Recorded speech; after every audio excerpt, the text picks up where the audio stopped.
Hello and welcome to this week's episode of The Adventures of the Windswift. I'm joined by a full crew, of course, and yes, things are in a very precarious situation. Saket is on the ship and has been reading books and things, and the rest of the party are plotting a grand heist, which will see them doing all sorts of weird and wonderful things. But to tell us more about it, Dice of Destiny, we will roll it. It says it's number 6. And that is Blaxton as per the screen layout, which we now have. This is all now being done as a live to recording, so that's why you might hear some... It's not Blaxton. It's not Blaxton. Oh my god, it's Atramentum. Atramentum. That's quite right. Atramentum. I don't feel I don't know who you're talking about. You don't know who. No, absolutely. So we'll wait. Still hear his voice. I'll get the Uji board out quickly, and we'll get Blaxton to do the review. All right. So. For that faux pas, I'll do it very, very quickly. So our party found themselves in the city of Valenhold. Yeah, I've taken agency away from you. See, just like that, just gone. It's just like it's snuffed out. Just snuffed out. just disintegrated dead to the world. I think it's been enough time to make those kind of jokes. Anyway, so the party have found themselves in Valenhold, the religious capital of the entire world of Braxia, where they're trying to track down the Lord Archon Dengathwin, who has managed to evade them thus far, having done his dastardly deeds to the former individual known as Blaxton. They have discovered that he will be arriving in the city within 2 days' time, and they have a plan where they are going to ambush him and possibly assassinate him, and then steal a book out of the library of Tandas, and then probably leg it as fast as they can. Oh yes, and by the way, they've made a little bit of a deal with the high priest of Reft, the god of indulgence and gluttony and all those kind of wonderful things, to also assassinate the entire Hierophant head leader of the entire church on Braxia. He represents all of the gods. That would be the Hierophant Spoth. That is part of the hashtag Pope out. There you go. Hashtag Pope out. Well, we shall see whether the gods find favor in your humor or whether you all end up as dust. Who knows? Anyway, so that's where they have a lot find of favor themselves. from the gods either way right now. Saket is on the ship. I've got a message here. Aldwin is on the ship as well. Who the hell is Aldwin? Oh yes, the druid. The bushy-tailed big one. Aldwin. Yes. I was like, they don't have any furries on board, not that I know of. Well, Mios might be a furry, but you never know. Anyway. All right, so Aldwin is there. Okay, great stuff. Good, and I have not had a glass of wine to kick us off for this evening, so there we go. Moving on, as we do. You didn't? No, I didn't have a glass of wine. I had the whole bottle. All right, so... Hey! Yeah, but in Japan, their bottles like really, really, really, really small, so you have to have like 5. Anyway, so... That guy. I keep telling myself that. We're going to find ourselves moving over to the 4 of you who are in Valenhold. You have taken lodgings in one of Reft's brothel institutions for the peace and quiet. Adresai, you have made contact with your rebellion against intelligent reading. They are eagerly awaiting you to join their ranks, to help them destroy all knowledge so that everyone is equal. And that's where we start our story. Yes. So if it's 2 days away until the Archon arrives, I think I'm already gone, right? Sorry, yes, it was 3 days, but you left to go and intercept the carriage. That's correct. So you've been traveling south for a day. You hired a horse. Oh no, you've got your horse. Pebbles. Pebbles. You have Pebbles. Yes, that's right. So you've taken Pebbles and you have headed south, leaving the 3 of you to do what exactly? Well, we have to figure out how the hell we're going to pull off this paladin impersonation. Yes, there is that, replacing of Yeah, the 3 we need to figure out paladins. who is going to be there, like if they have a set schedule or... Well, presumably this, regardless of whatever a set schedule is, this particular arrival is probably warranting... True. Like special attention. It's possibly not the case that every visitor to the temple gets a paladin escort from the gate. I got one. You got one. So Do every one of those carriages? Like if I stand there and wait for a couple of hours, do You have all of been the carriages observing, get one? and yes, they do. They all get escort. Do all get an escort? All of those carriages. So every carriage that comes into the city is escorted by paladins. Correct, but the only carriages that are allowed into the city are Valenhold branded wagons. Normal wagons and things have to park outside, and goods have to be manually brought in.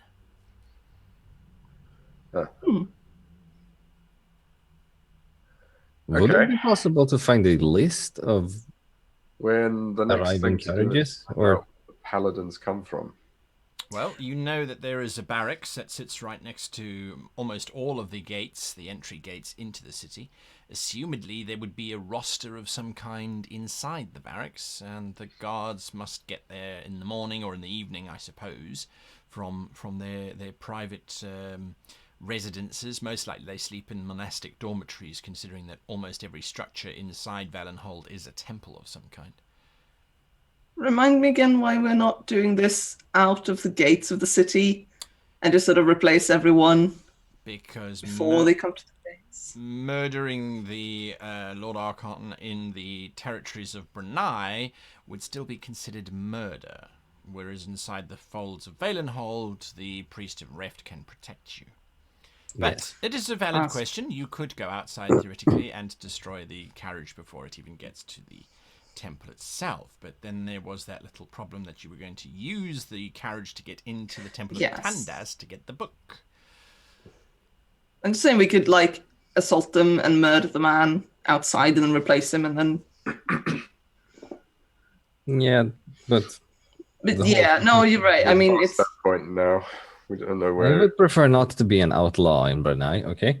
Yeah, we're already an outlaw in the Thin Basul, and I think like technically everywhere probably. It happens. Let's You not think blow about up a that. city, they put a wanted poster up. It's kind of a So I guess we spent. If you want to learn more about being outlawed, just watch the video of the guy. I mean, who hasn't that Actually- happened to? Honestly, student days. I still don't feel we're completely responsible for the blowing up of said city. No, I don't think that was us. We were involved. Basically lit the fuse, right? Responsible. We weren't responsible. We just happened to be in the situation that we caused. That sparked it. So I guess since we've only got like a day to do it, to 2 days, yeah. surveil the gate and surveil the barracks for that gate. Sure. And try and identify how many all three of us are gonna do this paladin thing. We also need to get our hands on the armor, so We get armor. We have armor. I'm gonna we sneak. have armor. Okay. I'm gonna sneak in and replace the Lord Archon. Right. So Which reminds me, I need to go find the spell Tensor's Floating Disc. Right, so two of us need to replace 2 paladins. 3. So Driver and 2 paladins on either side. yeah, but We have 3 people. Adrasize. Going to sneak in Yeah. and pretend to be the Lord Archon. Well, we have at least 3 people, right? Even Yeah, even yeah, if Saket is Atramentum not will with be us. back by then. Even if Saket is not with us, we have 3 people, so that's not a problem. Hmm. We have 4 people, but like minus other side, we still have 3 people. Yeah. Well, Could someone like really quickly get a job at the barracks and like In the cleaning or washing? Real quick. I don't know, like if they need people. I come to clean barracks. I work for free. I work now. Yeah. I'm Strong work. shaper. Might work. I am laundry shaper. All right, I'll leave you 4 to ponder your predicament, your pickle that you personally find yourselves pondering, and I will pop over to Saket, who has been rudely interrupted from your reading by a very agitated Mios. I'm sorry to bother you, Captain Commodore Saket, but Lily says it's very important. fine. I shall emerge. It's good to see you emerging. Actually, it's been rather quiet without any of the other Commodores on board, and well, it's actually been rather quiet all round. And we've been followed by dolphins. Did you know that? They've been swimming next to the whole time that we've been going up the coastline. Dolphins are irrelevant. Where is Lily? Yes, Commodore. Lily is in her quarters as usual. Hmm. Do Better be relevant. Do I have to come with you? No.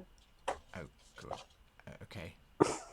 He salutes and then sort of scampers off, all legs and arms and elbows and knees, as he's starting to come into his own. And you head off to Lily. The moment you arrive at Lily's quarters, she steps forward and she closes the door behind you quite dramatically. And she leans quite heavily on it. And she says, I think we're going to be attacked, Commodore Saquette. By who? The Sun Chaser. I've been The trying Sun to communicate with people as you instructed me to do so, and I managed to reach the Sun Chaser's oracle. They don't seem to have had the same problem that we had. They are still operational, but apparently that's because they had warning and they shut their engine down before everything went so bad. Right. I wouldn't be suspicious, except that the oracles seemed to be sending me a message underneath the communications. Now, I wouldn't tell this to anybody else, but I think I can trust you. When the oracles make connections with one another, we don't know what's being said through the lines that we open up, but we can still communicate with each other, almost piggybacking, if you like, the link that's formed. The That makes oracle sense. on board the Sun Chaser, her name is Pearl. She seemed to be under a lot of duress, as if she knew something was wrong and really didn't want to communicate with me. But she had to, obviously. The captains of the ship would have been suspicious if she refused. I thought all the oracles received the message about the dragon. Why are they coming to attack us? I think is really the crux of the question. Well, I assume that that's why they're coming here. She made no mention of the dragon attack, and the captains that are on board, Dandelin and Ascius, they did not want to make contact with anyone. She had to reach out to me and see that I was still on the Windswift, and foolishly, when she got hold of me, obviously I was elated because we are trying to find people, and then before I knew it, I got this vibe, and I think they're fairly nearby, approaching quite rapidly. Do they know our position? I think they know that we're on the coast of Brunei somewhere, but I don't think they necessarily know exactly where we are. Right. My initial reaction is to move the ship to a more discreet location.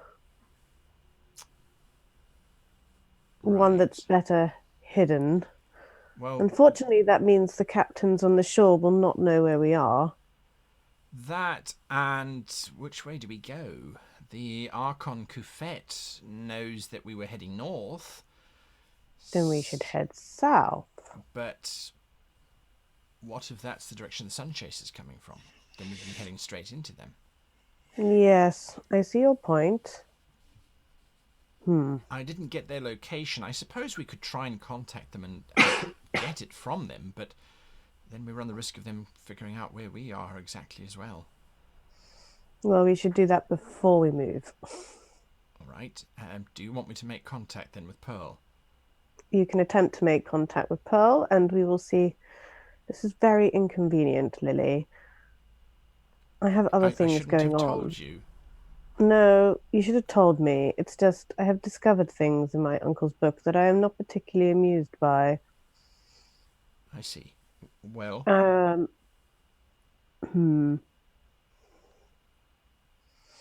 now there is other things I'd like to be getting on with. However, we will deal with the Sun Chaser. Would you rather I Who else spoke is still on board? to Captain Ty and got her to handle it, Commodore? Theoretically, this is her ship now, so... Yes, we should probably involve Captain Ty. And who else is still on board? Oh, well, I suppose there's Mios. Hurricane is second officer now. There's Badger, obviously, Cabin, and then Cons. Do we have any defense? Well, I suppose if you count Cons Marines, that might be They're considered. aboard. Wonderful. Yes. Okay. We Nice. have an armed crew, as it were. Right. Make contact with Pearl, find out where they are, and then we shall move accordingly. Is there some sort of... Look at this. I'm sorry, I didn't hear you. I said, let me have a quick look at the map. Right. I'm wondering if there's a convenient little inlet we can hide in nearby. The one that can shield the ship, as it were, from passers-by. Well, you're just off of Angsbur Forest, heading towards Die-Day. You're about 3 days away from Die-Day. It's just large amounts of desolate coastline with little fishing villages dotting up the length of the coast to the north. Obviously, you can go south and try and get back into Lorcan Castle Bay. That's 3 days to the south as well. We don't want to do too much sailing. I mean, 3 days away leaves the other... Well, those are who are on shore leave doing whatever they are doing. God knows what that is. Gods know what that is, but maybe a little convenient fishing village will be the best place to hide, since they won't expect that. But we'll discuss it after you've spoken to Pearl. I can't actually speak to her directly. I can connect with her, and then you need to speak with Dadalin or Ascius, theoretically. Right. And you can do a bit of piggybacking. I can try. While I'm doing... Whether she'll cooperate or not, I don't know, but we didn't have much time before. It was just passing sort of minds, if you like. Right. Okay. I will attempt to make contact with whichever captain is nearby the Oracle, I suppose.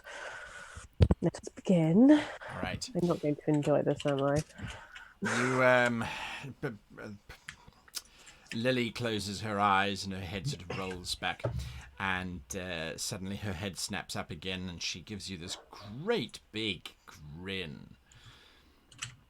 Captain Saket, I have to say, it's absolutely smashing to see you again.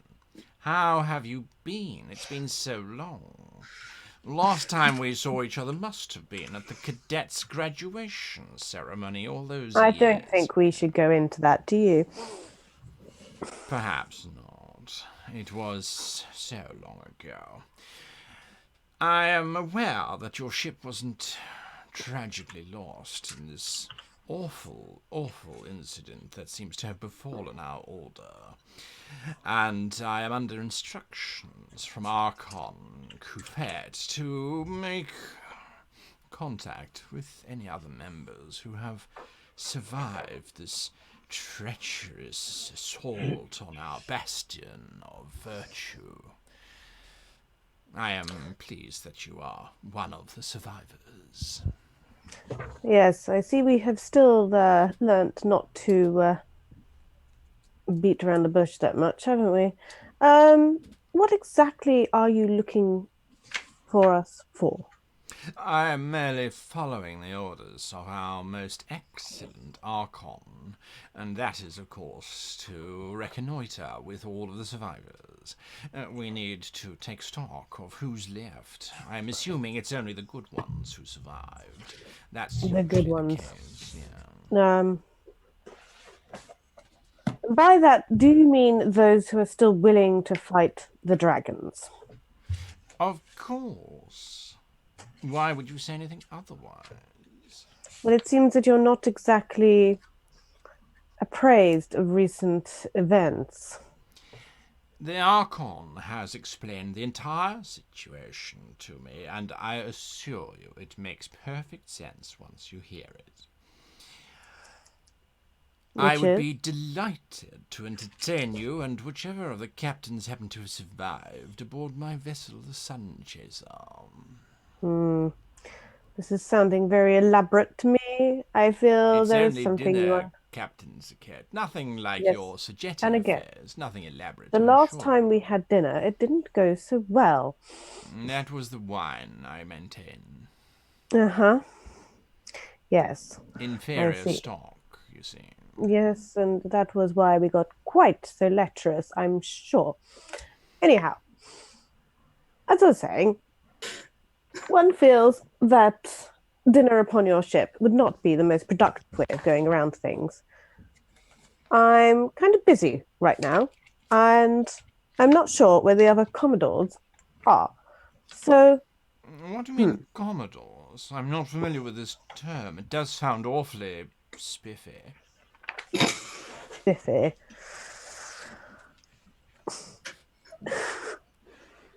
Yes. Well, there have been some changes in the structure of things, and it seemed wise to go that route. I And see. I think that means I outrank you. I'm afraid I don't follow. But nonetheless, I do. Yes. Oh, God. And where exactly are you right now? Yeah, We are going to liaise with you. close enough to offer you dinner. It is only 8 hours away. 8 hours away in which direction? Well, that depends. I'd hate to expect a lady to join me for dinner. No. I shall come to you, my dear. So, Yes. where might I find you? Possibly over 8 hours away. Yes, naturally. And which direction are you sailing in? North? Whichever direction you want me to. You know I couldn't resist you, Captain Sakat. Oh, sorry. Commodore Sakat. Well, we were in a bay somewhere. We are still in the bay, and that's where we'll be staying. It looks like this, and I sort of show him a visual image of our local area at the moment. Just off of the coast of Angsburg Forest, is that what you're showing? Yes, that's All right. Oh, quite remarkable. How lovely. Dinner in the woods. it. Yes. I guess we'll see you in approximately 8 hours. Quite. I shall inform Captain Askios to wear his best. Oh, good God. That's going to be very colourful. Well, you know Askios. Unfortunately, yes, I do. You two have been inseparable for a very, very long time, hence the rumours. But anyhow, we shall see you soon.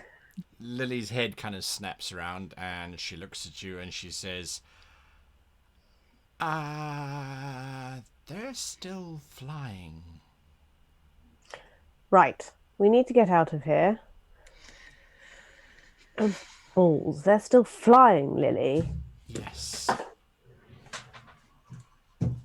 Back to you, Atramentum, as you are riding south with much speed and acumen. What are you following the main road south, I'm assuming, between Valenhold and Sotterbury and then all the way down? Yes and no. This entirely depends. My question would be, so the last time you talked about the area around Valenhold. Wide open plains with marshes in the east. Exactly. So is the way he's coming from snaking through the marshes, or is it going through the plains? It'll be through the plains. There's very little traffic that goes through the marshes, as a matter of fact. From Valenhold, there's a road that heads northwest.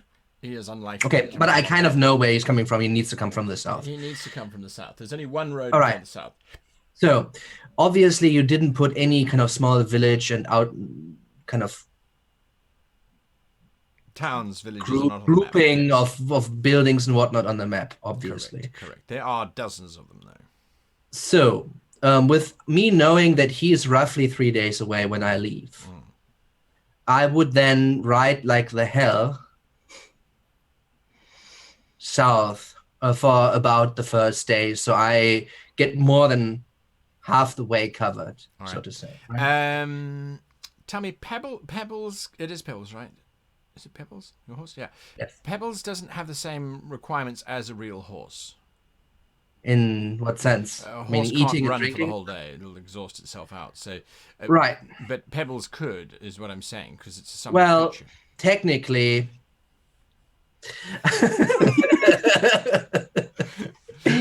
Sorry, I need to be able to hear this. Yes, technically. Technically, it is just like the same horse, but like it's a little bit different as a horse. But it's just a horse that can die and all the other things. Okay. However, I can just let it die and resummon it. Right. This thing kind of falls over. Okay, get back up again. All right. That's what I mean with technically. All right. So technically, you can make a full day's ride to the south. Now there is only one decision you have to make. Generally speaking, in this part of Valenhold, this part of Brunei anyway, it's one of the richest territories. There's just great big. The plains are for grazing cattle and for sheep. Right. And then it opens out into wheat fields as far as the eye can see. Wheat, all the way down south. Now, unfortunately, the road for an entire day's journey south eventually gets to a T-junction, a proper T-junction. Correct. Proper. Not a cross jump. As you are riding down the length of the T, you get to the crossbar, and if you go right, you head to Dide. If you go left, you head to the to the city of Sotheby. Now, most likely, he took the road straight from Lorcan Castle through Angsbur Forest into Sotheby. How far away am I from the city at this point? You're probably about 6 hours, so you're a good. So it's fairly early. A good long distance away. Yeah. If you push it, you could possibly reach Dide by nightfall or Sotheby by nightfall. No. I just want to know how far away I am from the city, because I might just wait here for him to come and see if it's long enough to get us prepared. That's all I'm kind of. Oh, sure. It's 6 hours by horse, charging as maximum speed. With the carriage, it's easily another day, and at least if they do what the normal carriage does, they will roll forward at a walking pace for 8 hours, covering half the distance. Then they will spend the night, and then they will walk the next distance the next day. So you would easily have an entire day lead on them. Okay, so backtracking from there, the next village, how far away is that? It's right there at the T-junction. Basically, the village is at the crossroads, so to say. Correct. And you say it's a kind of posh general area where even the beggars have golden teeth? Sadly, no, my lord. Those are only tales told to children. It's a Brunei village, which means that it's got a wooden wall around it. Somewhere off in the beginnings of Angsbur Forest, there's this large manor castle, estate, which sort of controls the entire area. But the little village itself, the village is named, by the way, as Fush. The little village of Fush is a few little double-story mercantile buildings, some silos to hold in the wheat and the like. But, so these are farmhands, mostly that are around here. Pretty much, correct. There is a tavern, of course, and it's quite well appointed because this is on the main road between Dide and the inlands. So outside of the village, on the Dide side, there's a large sort of parkade for wagons of all kinds with cattle and watering troughs for horses and things. Okay. So, question, if this is like a somewhat more usual to merchants and like richer aristocrats and whatnot area, there, I also assume that there is like a tavern for the farmhands. Oh, yeah. No, absolutely. Okay.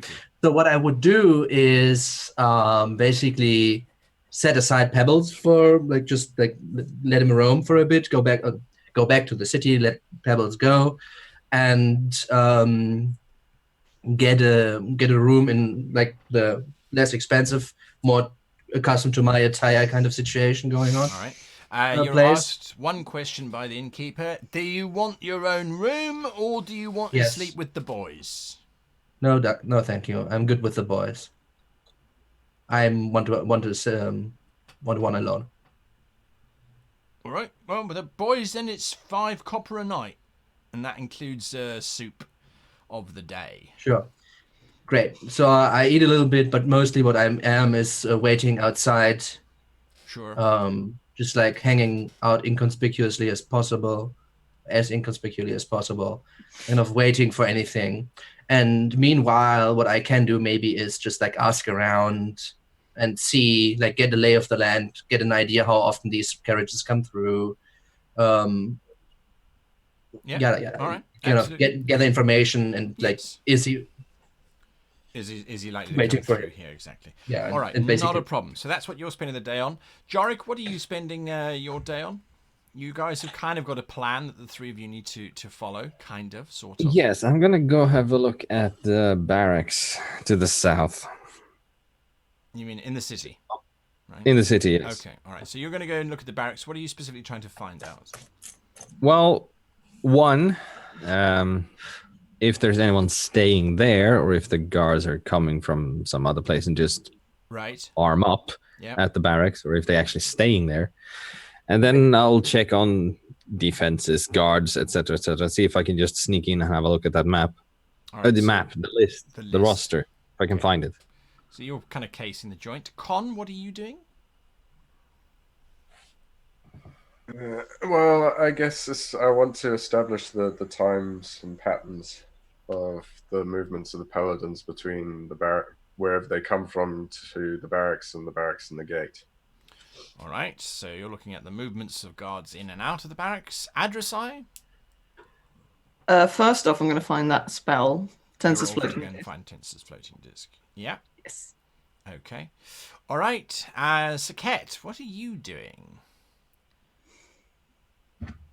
Eating. Apparently. Sorry.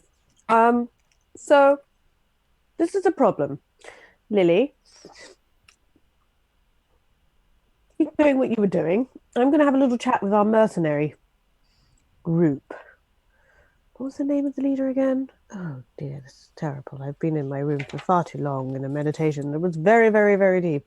I think. Wait, you're going to talk with the barbarians? Okay, time to mute audio. Is Biora. Biora. Biora. I can't get how they say it, but I think it's Biora. Or Bajora. Bajora? It could be. That sounds a bit Biora. Is it that hard? Biora. Yes. I don't Considering it's probably Swedish, it's probably Bjara. Who knows? Yeah. Biora, possibly. Not sure. Either It doesn't way, matter. Saket and Lily have no clue how to pronounce it, so Bajora is how it gets decided upon eventually. It is now. I shall go and find Bajora and have a little chat with her about keeping an aerial surveillance, and then I'll go and have a little chat with Captain Ty, because we're going to have to move rather rapidly, and yes. Oh, God. So she's Bajoran. Oh. All right, so that's what you're doing. Okay, so Simon, would you give me either an investigate check or a persuasion check, unless you are going to manhandle one of the boys and demand that they spill their guts? I'm pretty persuasive, but I rolled pretty poorly, so it's just 15. 15. All right, so you rolled Just 15, and yes, so what you discover is that when you start talking about, wagons from Valenhold or journeys from here to Lorcan Castle, they confirm what you suspect. The fastest route is through Sotheby, rather than going via Dide. The coastline is just too winding with whereas going through the forest is straight away. What they do tell you is that the wagon is probably going to stop here because usually, as a little bit of a as a kind of a favour to the local lord, the wagon stops and whatever important pompous clerk is inside of it goes and does a little ceremony for the lord. Yeah, exactly. And then he gets to spend the night in the manor house rather than slumming it down here with the rest of us. And then they probably leave the following morning, all leisure-like. Guards go with him because they're all a bunch of paladin-type folk who, wouldn't get their boots dirty. So yeah, they stay up at the manor itself, and they kind of look at you and they're like, and don't think about even trying to get up there yourself, mate. They're not really, no offense, but yeah, let's just say I'm just interested in the gossip. Always, I'm on the road much, and I like to gather interesting stories for my tales when I get back home. Well, here's an interesting story for you, which I think you might quite find interesting. Couldn't work out how to finish that one, but that's why I'm a wagon driver, right? The wagons from Lorcan Castle, I heard rumour that about a week ago, one of the wagons rolled through here and didn't stop and pay the Lord a visit, owing to the account that the occupant was a book. Now, how stupid do you have to be to think that a book can be a priest? I mean, if they're going to canonize anybody and they canonize a book, I think that's pretty damn stupid. I mean, what's a book going to tell you, right? It can't talk, so it's like stupid. Anyway, apparently that pissed off the Lord no end. So, but it's also apparently not the first time that it's come through. Cool. Yeah. Thank you very much. So the next thing I'll do after I finish talking with him. Yes. Is there like a tailor or something in town? Oh, sure. Yeah. I get a nice pair of clothing. All right. Which we're talking 15 gold nice? We're talking more gold. We're talking 50 gold nice, more likely. 50 gold. More likely. Oh. Because once I want to have it done like now or yesterday, possibly. We can make because what my idea is I want to suit up. And I want to go to the local lord. All right. Okay. Not a problem. You spend your 50 gold, if you please, and get yourself some fine livery of a young nobleman who's out and about town. The real adjustments they have to make is basically just for the tail to poke out of the breeches and to sort of not just be a hole that's sort of ripped. But it takes about an hour, and then it's ready for you to go. Cool. So. All right. And then I go to I get pebbles back. Yes. And this time it's not an old nag. It actually wasn't on my way south. It is actually it looks like a black Arabian steed, really, right? Just instead of just like the hair, it's the smoke that kind of emanates from the neck of the beast. Stunning. All right, and then you ride up to stunning steed. A stunning steed. You ride up to the castle itself. All right. Okay, so that's what you're doing. Yorick, you get to starting to sniff around the barracks. What's your angle? How are you approaching this? Because as you walk 90 degrees. Yeah, well, that would have to be. I'm not entirely sure how else you're going to get inside. There are two paladins that stand outside. I'm not going to walk up to it and stand there. I'm an elf. I can see. So I'm basically just going to hang out in a corner somewhere where I have a good look at it and just scope out the place. And once I'm relatively certain of how many people are there, I'm actually going to start looking at a way to get in. I am invisible after all. Guy, you see? He's in a corner, which means 90 degrees. Oh, God. See? It's too much maths for me. Internet high five. Internet high five. There you go. All right. Jesus. All right. Well, actually, as a matter of fact, it's probably like 92 degrees because old buildings. Anyway, so it's a bad architect. You're invisible. You say. All right. So you observe I the can make outside myself structure. Invisible if necessary. So you're not invisible while you're watching them? Not while I'm watching them. No. just hanging out about in a corner in the crowd. You want to get in, obviously. Yeah. All right. So it looks as if the guards are on a shift for about 4 hours, and 2 of them stand outside, 2 of them stay inside the actual structure of the barracks, which looks to be, you estimate, 3 distinct rooms at the very least. There's like the guards' house itself, which is immediately adjacent to the main gates. And then that communicates via a fairly short closed passage into a bigger space, which you can see some of the guards will come out of later on to change with the guards in the main house, the guardhouse.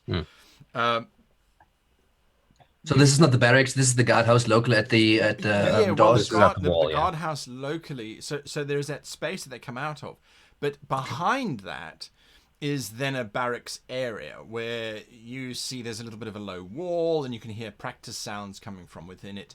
It doesn't seem very big at all.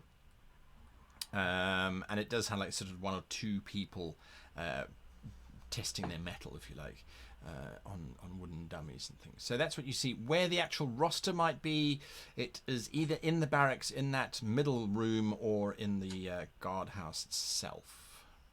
All right. Yeah, I'm going to walk into a small alley somewhere within, say, 120 feet from the guardhouse, drop my teleport anchor, and then I'm going to make myself invisible and see if I can find a way in. All right. There's an archway which leads into the barracks itself. Otherwise, to get into the guardhouse, you would actually have to step around a wooden table, which the guards kind of sit in behind. Watching traffic come in and out, obviously. All right, I'm gonna try and make myself. I'm gonna try and get into that middle room, all right, where so they that seem would to either be be via the changing barracks or the gatehouse. So you're gonna go which way? By or the you barracks. Can try and climb through a window, but the windows are all about 6 foot above the ground. Nah, I'll go by the barracks. All right. So you pop in through the barracks, and you can see that there's one youth, probably about 16. She's wearing sort of training leathers, and she's busy whacking against this dummy with a wooden sword, going about her business. And sitting on the porch is a very old sort of veteran. Her hair is in a bun, and she's sort of watching this young lady go through training. Every now and again, she says, "Footwork, footwork," or "It's too high, you're dead, try again." So she sort of shouts that whilst sipping a cup of coffee. It looks like the barracks behind her anyway, is a fairly simple structure. Probably a kitchen, some kind of washroom, and then a sleeping area. Designed for maybe 6 or 7 people tops. It's not designed for a lot of people. Then there's another archway which communicates with that middle room, which you then head your way into. Give me an insight check, if you please. That's 15. 15, all right. As you step into that middle room, you realize the roster is probably not likely to be here. It's probably likely to be in the actual barracks itself, which will require you to walk past the old lady. Okay. I tried to walk. She's sitting on the porch to the door in. Correct. She's kind of leaning up against the wall. The door is sort of next to her. She hasn't had much need to go further. All sneaky beaky like. Go. Is the door open? Yes, it is. All right, I'll try and sneak past her then. Sure. Give me a stealth check. Shouldn't be too hard. Oh my lord, 22. Yeah, you have 22. Advantage, right? If you're invisible too. So. She just thinks it's her bones. All right. Yes, that's true. Where have you been staying? Oh, yes, that's right. At a brothel. That raises some interesting problems with being invisible, doesn't it? The smell. It smells like a prostitute's just walked past here, but for the life of me, I couldn't see one. Anyway. I should go to the local... Sorry, what was your total? 22. You are sneaking past, and the next minute... Wow. Okay. The next minute, and you're going to have to make a concentration check for me. I'm assuming your invisibility is concentration based, right? Actually, let me have a look. You need to do this when you say actually. Sorry. Yes. Actually. Yeah, It's concentration. Actually, Give me a yes. concentration check, please. Yes. Give me a concentration check, if you please. Yeah. That's a Constitution saving throw, right? Yes, DC 10 usually, 19. All right. You take 8 damage, however, as she just backhands the door area and immediately stands up, her eyes starting to flare as she says, "There's someone here." Oh my god. Con. I'm scared. Yeah, I rolled a natural 20 on her perception check. She was like, Bloody paladins. Yeah. Right. Actually, passive perception is a thing. That would Yes. be good. Con, you were sort of loitering with intent near Jorik for a while, I suppose, until he vanished, trying to track where these paladins go to and come from. Is that correct? Yep. The timing of movements to and from barracks and gate. Yes. All right. Well, it's okay. very... From that layout you've given, I assume they don't really move between barracks and gate. They just they're already there. They just sit in the gatehouse. Yes, but you do pick up a few rather important things. And the first one is that the guards are only on duty for 4 hours each. And when they knock off of duty, the 4 guards that are at the gate make their way through to the the guard barracks area, where one of them remains on duty while the other 3 have wandered off. There's a general sort of muttering and discussing, and you can hear armor being removed and strapped back on again. And then 3 of them make it back to the gate to rejoin the 4th, who then leaves and goes into the barracks, and then another fresh 4th then joins the 3. So for a period of about generally 4 to 5 minutes, there's only 1 guard on that gate, whilst the other 3 are busy swapping armor effectively with the ones that have arrived in the barracks. What you also notice is that the ones that have arrived in the barracks were not staying in the barracks. 4 of them were changed and joined the new guard. 3 of them arrived about half an hour earlier, having mooched their way through the streets past you, walked up to the barracks, sort of nodded to someone who was in the courtyard, and then kind of went inside that little barracks area, where you heard the distinctive sounds of tea and coffee being made before they started their shift.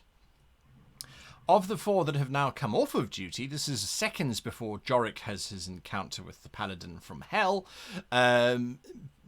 Seconds beforehand, of the 4 that came off of duty, 2 of them came wandering out of that archway that led to the barracks, wearing commoner's clothes. One of them was sort of pulling up his hood, going, "Yeah, all right, Worf, I'll see you tomorrow." And Worf going, "Yes, I will see you tomorrow." And he heads off in one direction, and the other one kind of goes, "Oh, all right, okay. Right, well, a couple hours to spare, I suppose. Where's that Temple of Reft?" And he starts heading towards the Reft area. Worf is this very tall, very large, he looks like a blacksmith more than a paladin. And he certainly doesn't look like he's going anywhere near the Temple of Reft. Are you going to follow either of them?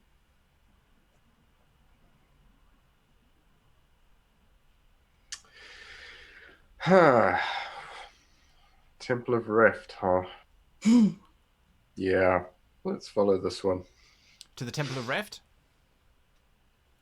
All right. So you start following. Are you following as Con O'Dana? Yeah, but I have my hood up. I'm in the crowd in the background. Yeah, absolutely. And there's definitely a crowd. To the point that at one point you think you've lost him. Would you give me a perception check, if you please?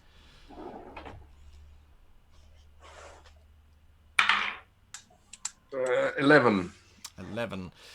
Yeah, for a moment you've lost him, and you kind of realise, well, hang on, he's going to the Temples of Reft. That's where you guys were sleeping.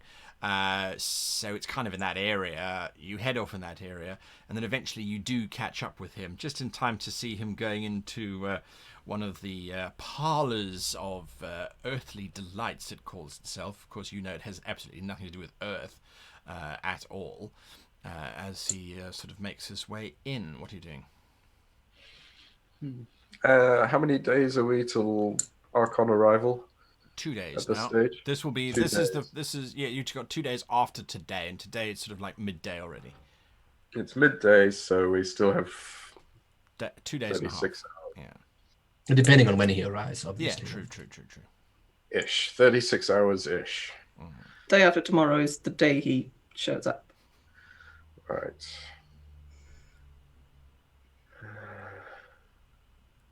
Decisions.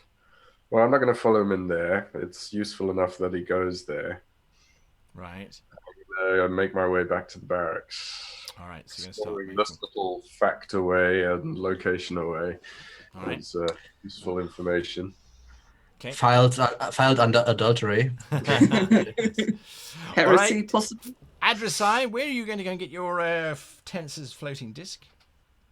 I'd say the most likely place is probably the Tandas temple. Yep, I'll go ask Billy. As last time. You're going as Billy, all right? Yes. Okay. Yes. You are going. Because I figured Cathar is not that common in the city, so if people are keeping an eye out for us, it's better to not walk around as a Cathar and do suspicious things. So it's better to be human. A young human with your strange swagger. Yes, I am. Well, that is more discreet. I think by now I've figured out that humans actually walk on their heels, and I've sort of started to figure out. It's like this very sort of John Wayne-esque kind of walking deliberate on the heels motion happens. I quite like that. Yeah, there's definite rolling of hips and shoulders and all. Yes, weird but not suspicious in the way we don't want to be suspicious. Yes. You arrive at the library and you ask for the access to the spell areas. They inform you that you can purchase spells from the Temple of Tandas. It's a small voluntary donation. And voluntary donation gets them to voluntarily give you the book, from which you can then transcribe the spell. Awesome. How much is this voluntary donation? The voluntary donation, you want Tenses floating disc, which is a first circle spell, if I am not incorrect. And so you are looking at the princely sum of 50 gold pieces. All right. Seems reasonable. All right. I mean, it's not, but I'll pay it. Well, this is Valenhold. It means the spell's better here than anywhere else. So you are paying your 50 gold pieces to start transcribing the spell. Yes. I would like you to please give me a deception check, if you would be so kind. Oh dear. That's not good. Did you give her false gold? Damn, that was cocked against a 20. Oh, that's not bad. 18 plus 0 is 18. There is a bookshelf that is glaring at you. Like a person behind the bookshelf, or like a person behind the bookshelf. You get this definite glaring look. Oh no, is it? Is it? It's might be Bah. I'm not sure. I'm Bah. Oh, you're Bah. That's right. Right. He was Yes. I go around the bookshelf to sort of figure it out. As you go around the bookshelf, these very moist and clammy hands kind of paw at you, but they get nowhere near you because he completely does not have any combat skills whatsoever. He was trying to dramatically pull you into the corner, but all that he sort of did I follow him into the corner, obligingly. Sweaty hands on your shirt. Okay, I'm coming. What are you doing here? I thought you were part of the... Why are you writing things down?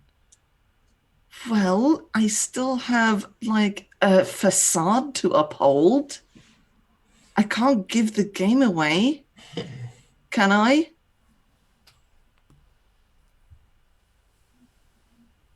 No, I suppose not. I still have work to do. But you're writing down useless gobbledygook, right? I mean, none of it's useful. I mean, of course. No one's going to learn from what you've written down, are they? I mean, of course not. Like, duh. I mean, you could probably show him the spell and he would go, "Oh, that's great." Who's duh? He's out at the moment. He's picking up lunch. Right. He gives you this very long look and he's like, "Can I see what you've written down, Burr?" Sure. You show him the spell. Sure, why not? He looks at the spell. He's like, "But this is a spell. Yeah. This makes perfect sense. I thought you said you were going to make it not make sense, but I don't know magic. This doesn't make any sense to me. I'm just copying things for the guy I work for, right? It's my job. That's why I come here. Give me a deception check. Ah, another one. Oh no, that's 5. Yeah, this is the one when you're lying, not noticing a bookshelf looking at you. Yeah. 5. I think. Fine. Yes. Sorry. No. You're gonna say something, but no, fine. You're right. I'm sorry, Billy. No, look, it's a weakness. I'm sorry. I just can't help myself sometimes. It's a weakness that I want to get past it. But that's why I'm so happy to work with you guys. I know it's wrong. I just can't stop myself. It's like an addiction. It's in my bones, huh? It's hurting me from the inside.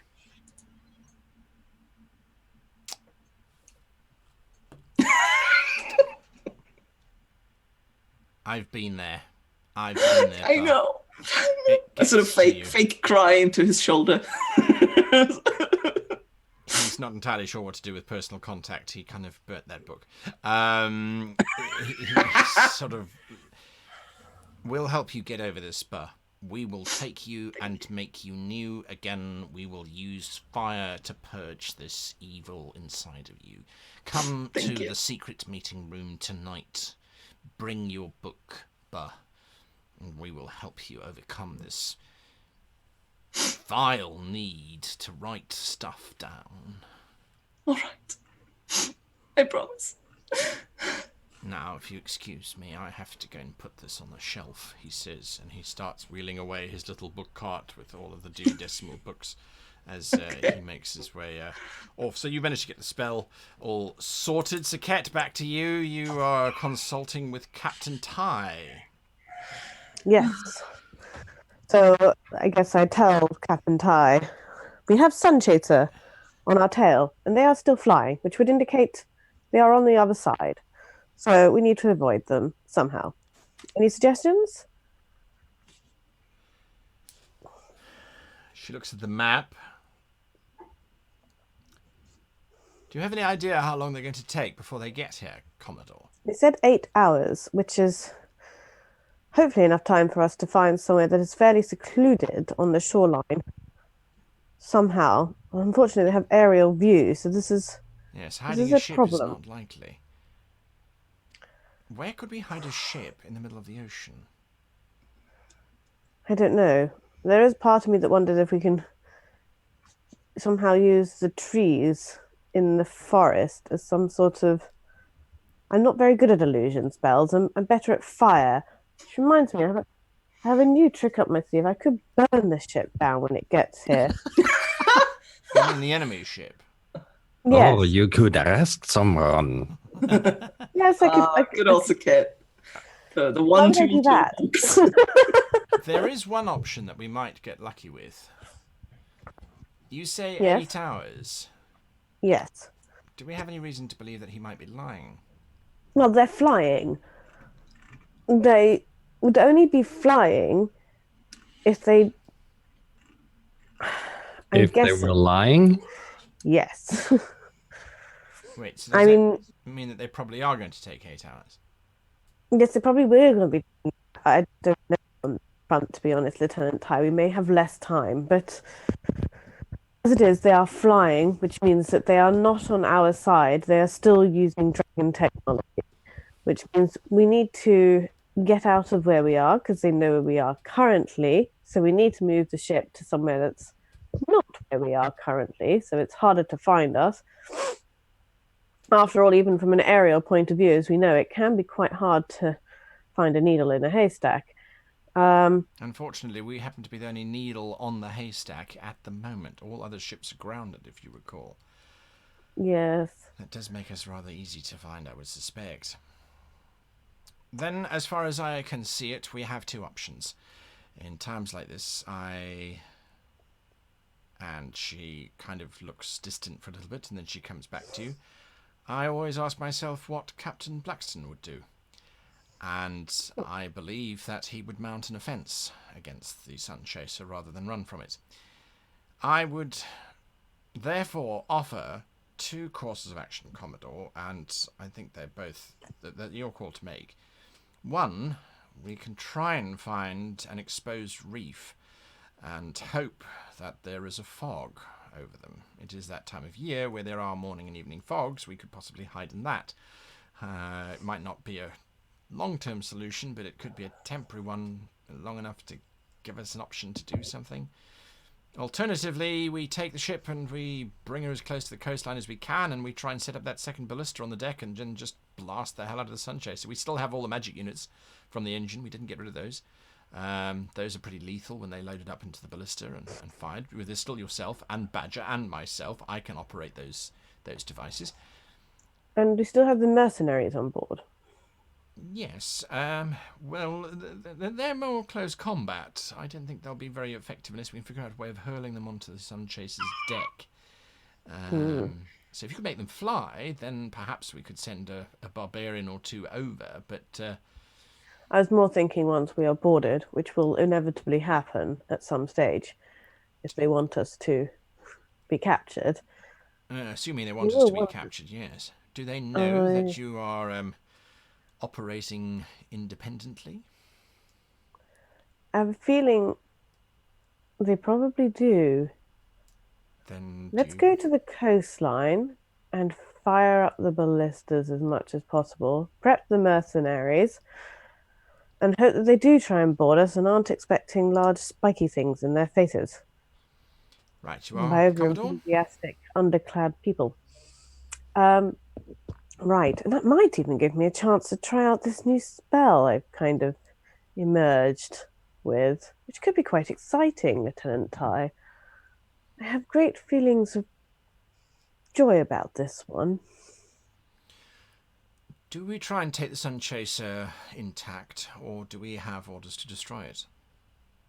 Well, we don't have any orders because we're acting completely on our own at this stage, so we destroy it is my feelings, especially if they're flying. How on earth are they still flying? We could always contact Commodore Adrasai. They have a stone that I can use to communicate with them if you think that would help. Oh. But if they are near Valenhold or wherever by now, I doubt there'll be much benefit to us if the ship is arriving in 8 hours. Well, yes, I think all we can really do is appraise Commodore Adrasai what we are up to and hope they are able to tell the others what we are up to. This will be interesting. Right, Lieutenant Ty, to the coastline and to the forest as one can get. Noted. And it's Captain. She says as she walks away. And starts barking orders at everybody. All right, Blaxton, you arrive at the outer gates of this villa. It's one of those typical kind of merchant-turned-noble type of estates. Lots of sculptures of mostly naked people doing rather odd things with circular discs and bunches of grapes littered about an ostentatious garden that's been shaped to look like not a garden. And then this large stonework villa at the top, which is probably about as defensible as a wet paper box.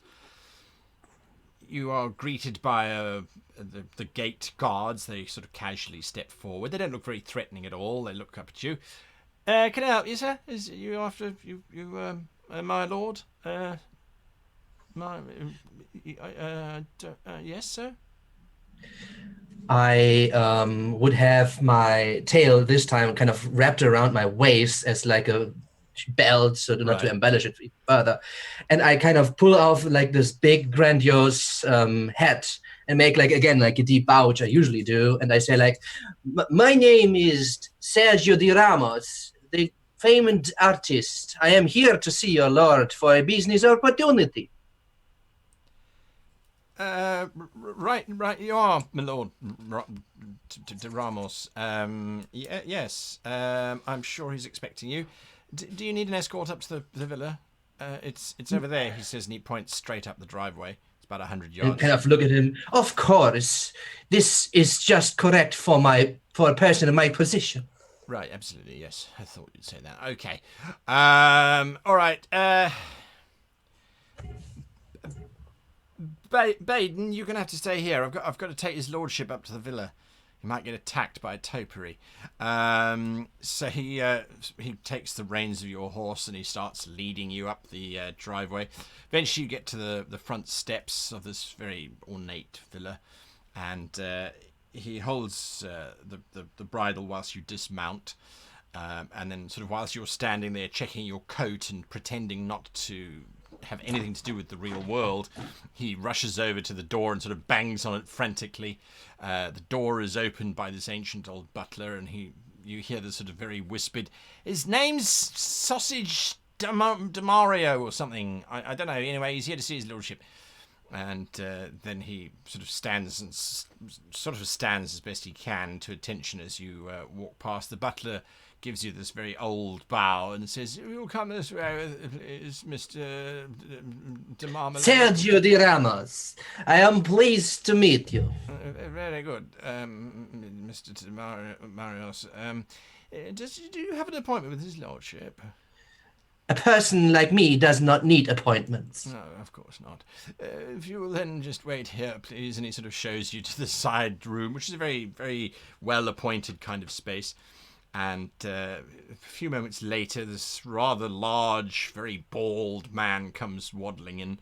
He's very small little eyes, and he kind of looks you up and down, and he goes, "I am Lord Fush. What do you want? Who are you? I didn't summon an artist, so I'm confused." My name is Sergio de Ramos. I am the famed chronicler, and I am here to take note of your fame and of your fortunes, of your past and of your future. I'm not. I don't think so. It doesn't sound like it's right for me. I've got not much fortunes, and it's only wool. It's not that exciting. So, Lord Pash, do you wish me then to X you out of the chronicles of the world, then?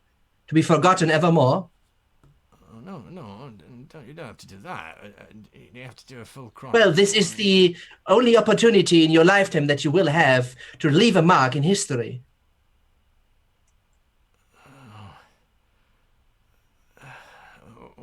How long is it going to take? Not too long, but it could take long if you have a famous history, of course, that I need to write down. Not really. I kind of, as he says, not really. I kind of, what? Kind of go back a little bit. But I have heard you regularly get visits of the important guests that visit from here, come through here and visit on their way to visit Valenhold. You know about the Valenhold visits? Of course, that is my next stop. You're going to go and chronicle Valenhold?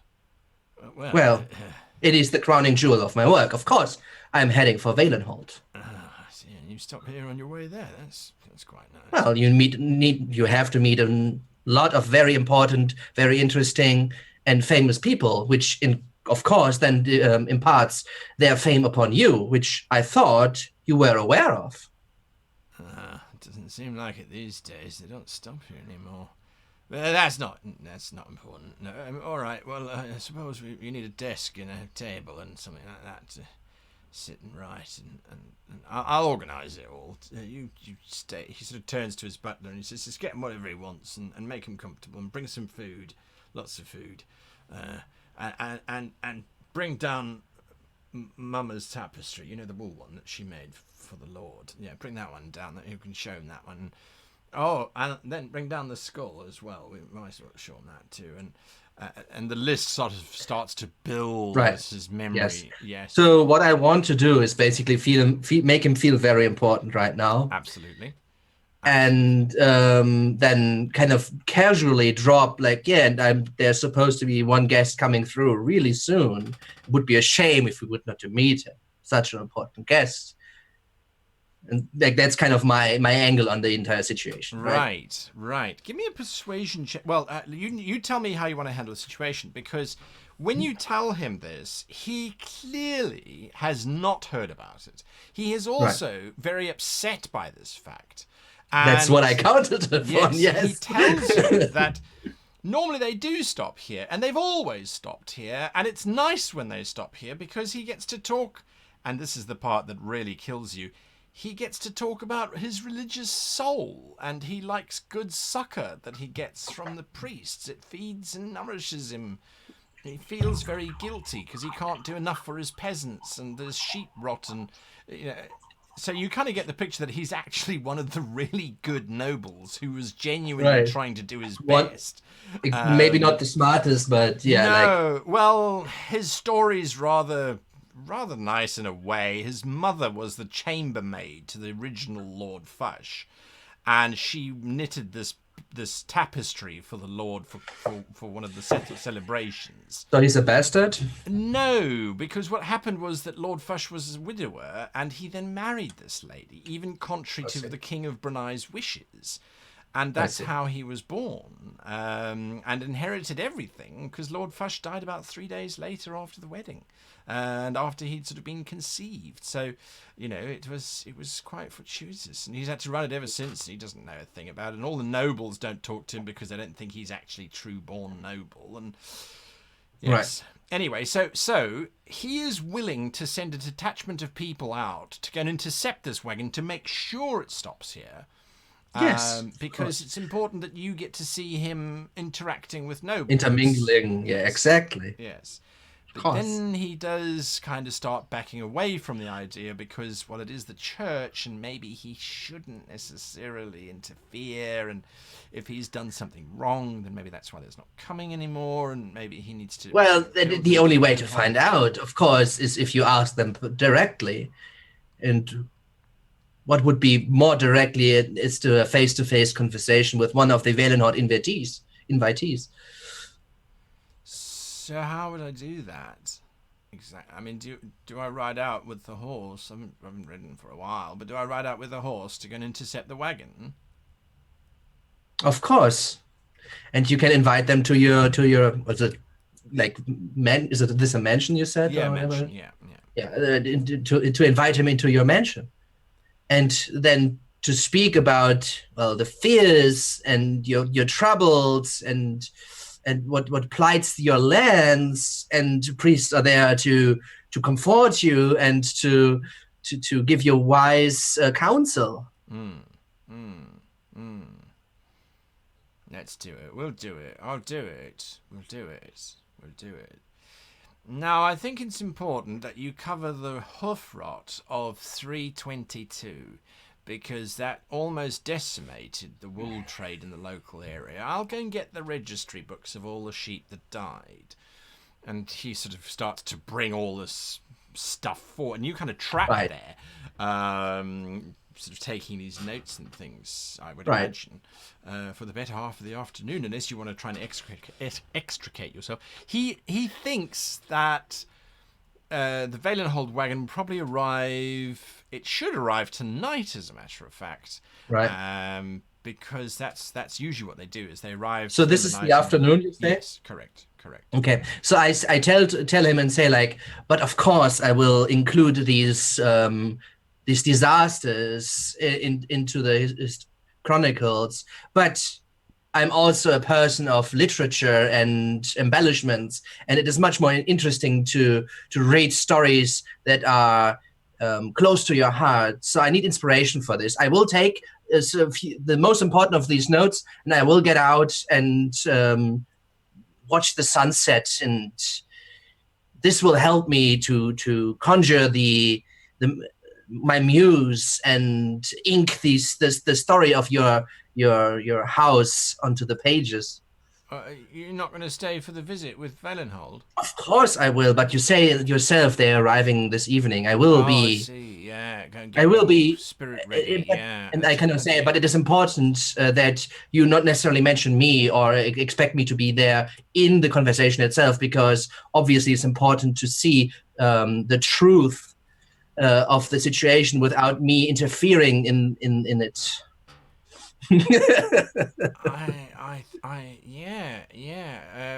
It's like nil quadratanum or something. You know, don't break the fourth wall or whatever it is. Yeah, okay. I'll go. Yeah, all right, okay. All right, so that's what your plan is. He's going to go and intercept the wagon, make sure that the Lord comes here or whoever is in the wagon, and then you'll sort of be in the background as this chronicler of sheep hoof infectious diseases and lords and ladies. How very, very exciting. Jorik, back to you. What are you doing? You're still invisible, but there's now this very enraged paladin standing in the doorway, glaring at your general direction. Shadow boxing. Yeah. Can I just say how much I adore that she knitted a tapestry for him? That is like absolutely adorable. Like, she doesn't know how to embroider a fancy tapestry. She just knows how to knit. Knits it. Yes. A fucking tapestry. I think that's amazingly adorable. She was just a serving lady. Yes. It's like, oh, I'll make him a nice rug for his wall. Nice tapestry. Nice tapestry, yeah.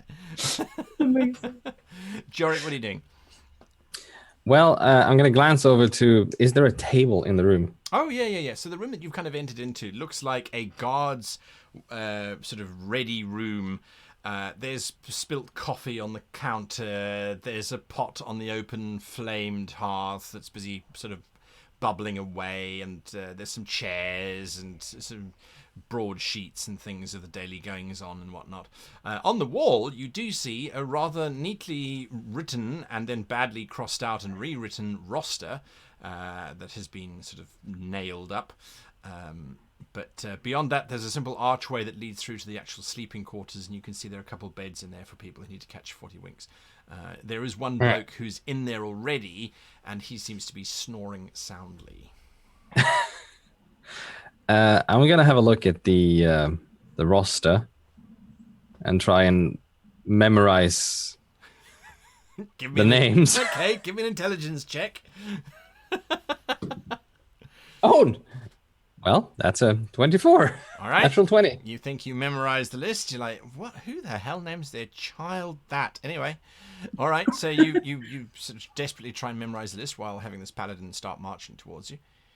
Yes, and then I'm going to try and Skyrim this.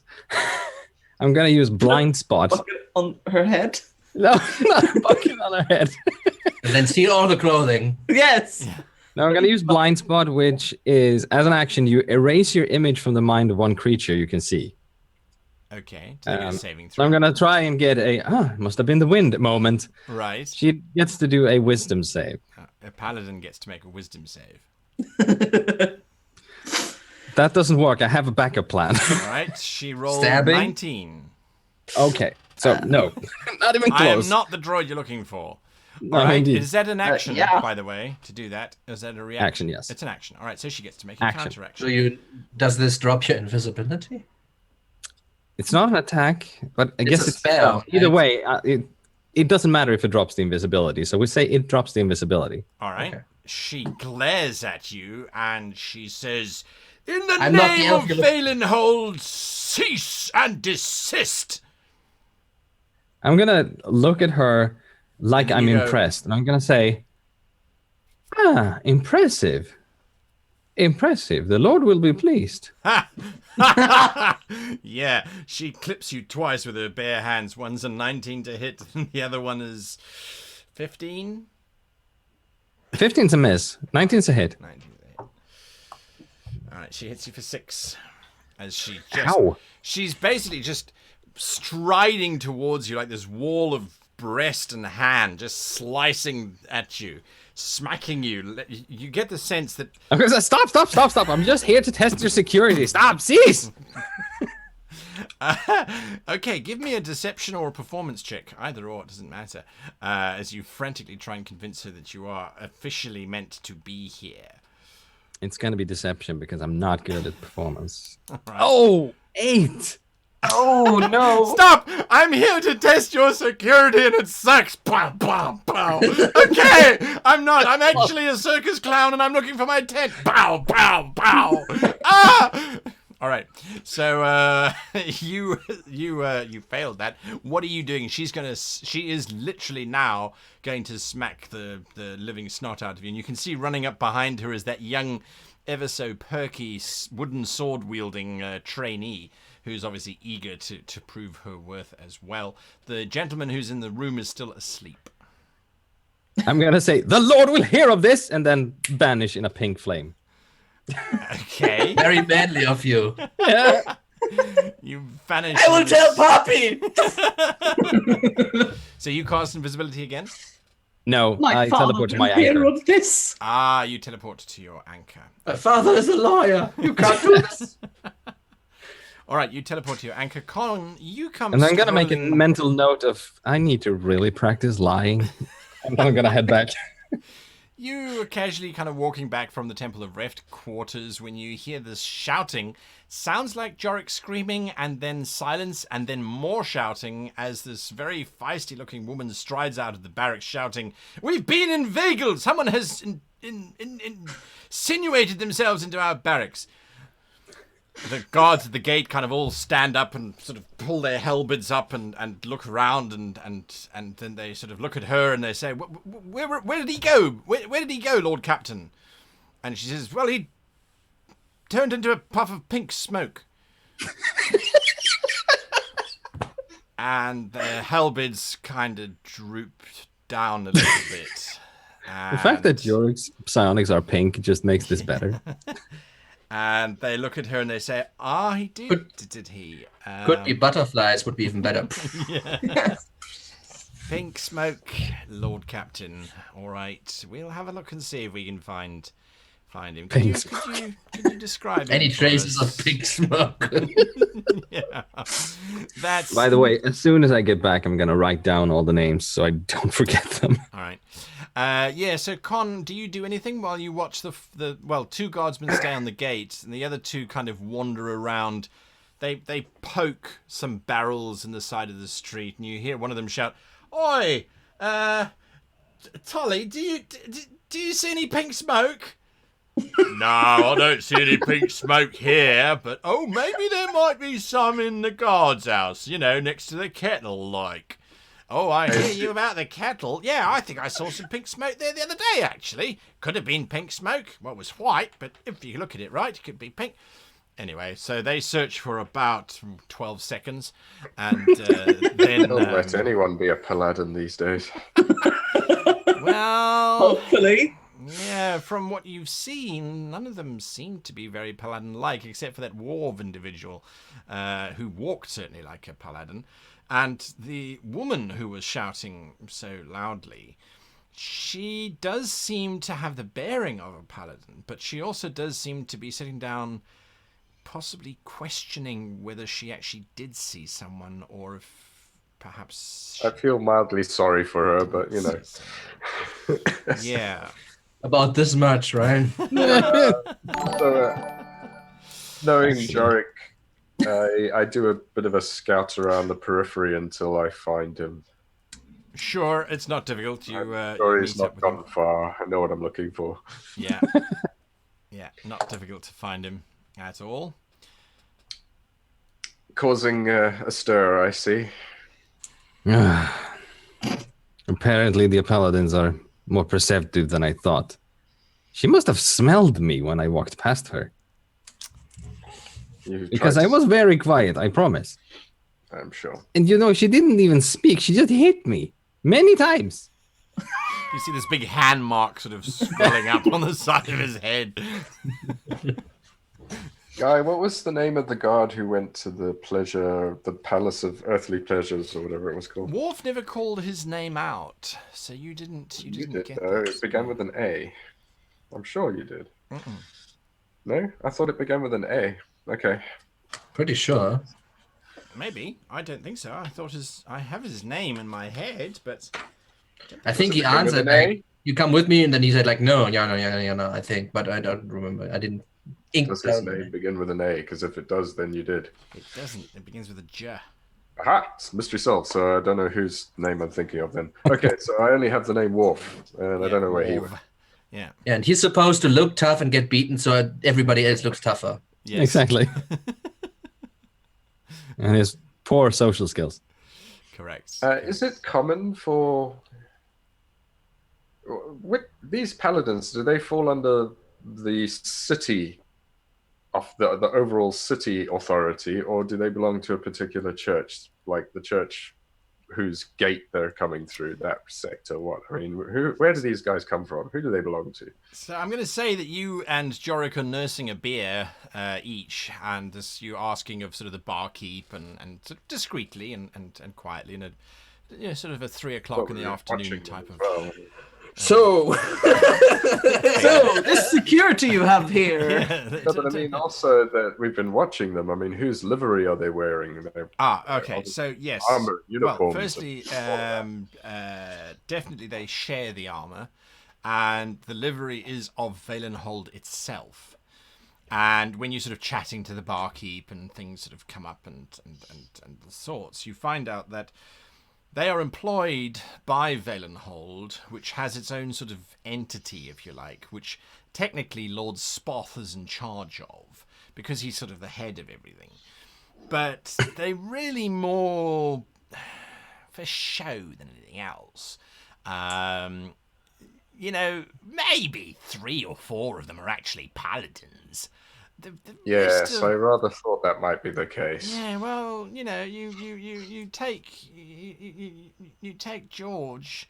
He actually is. He works at the Temple of Reft when he's not being a gate guard.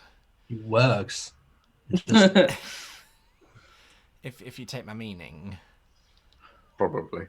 Yeah, so it's not easy if you're not a cleric or a true paladin, then you kind of you got to do what you got to do to make ends meet around here. So so most they're good lads, and I mean, who is going to be stupid enough to try and break into the capital of priests? I mean, if you get caught, one little "thou shalt tell the truth or perish" spell, which every bloody church can cast here, and you're knickered, aren't you? So foolish, of course. Yes. Absolutely.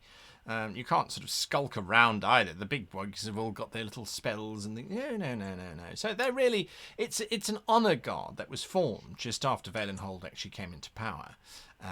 It's all ceremonial, that kind of stuff. Even here, they share the armor because old Lord Spoth is so tight with the purse strings that he refuses to shell out for more. Well, there you are. Anyway. That's what you kind of get about the guards. So they live about all over the place, and what you do get a sense of though is that the community that works in Valenhold itself is a fairly smallish community. There's like little cliques of people. So the guards all kind of know each other, and the workers who are not priestesses and priests of Reft know each other, and so these little communities exist that. Not know each other perhaps personally, but know of one another and the like. In their district kind of situation. Yeah, absolutely. In their district, correct. Okay, so I guess obviously I'm not talking to the bartender at this stage. Yeah. Once I let them wander off and do their thing before I engage Jorik more closely, well, I guess we wait for the return of Atramentum. But it looks like it should be fairly easy to identify the ordinary guards from the paladins, follow some home, and replace them. I have a list of names for the coming roster. So fantastic. Now, hopefully, Adrasai is met with success in her efforts, and we'll be good to go. Yes, I'm gonna go find some ice. Ice. This welted hand. You can see he was whoever hit him with force.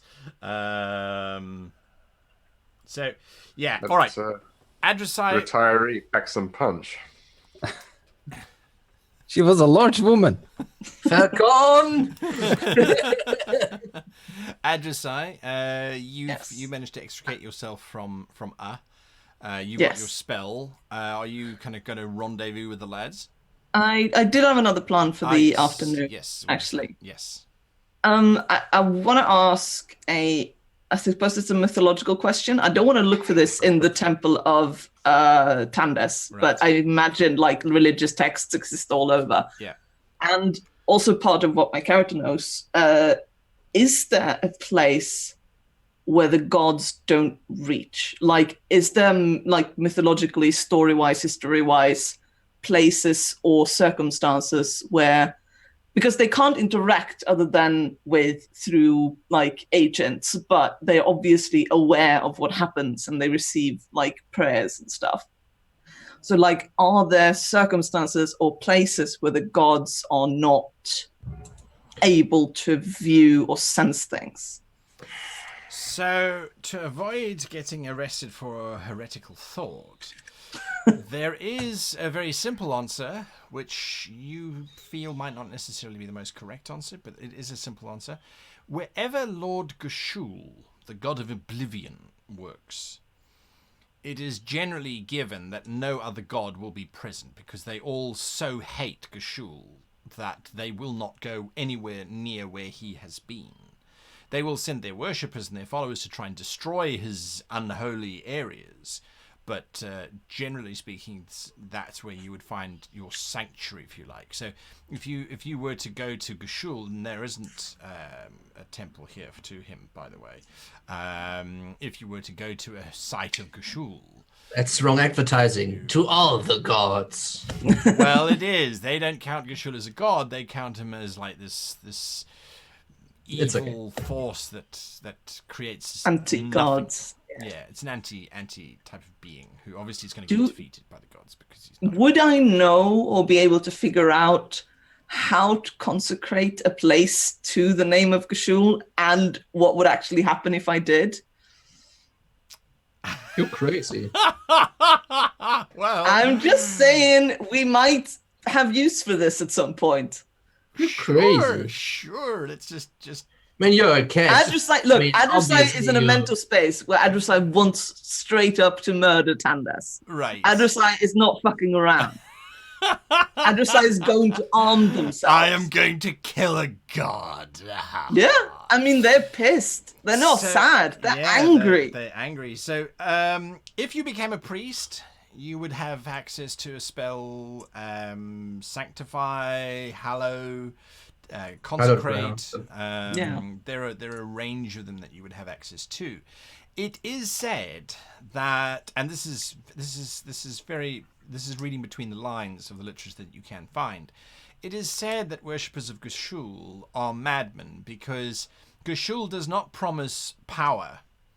Gashul does not promise everlasting joy or life, or he does not offer his worshippers the option of being his right-handed lieutenants once he has conquered. Gashul offers oblivion, and that's it. So if you worship him, you are basically just worshipping the void. And they believe that means you are completely and utterly nuts. Because what's the point of worshipping a god if you're not going to get given power at the end of it? Ever heard about Buddhism? Well, not here. Not here.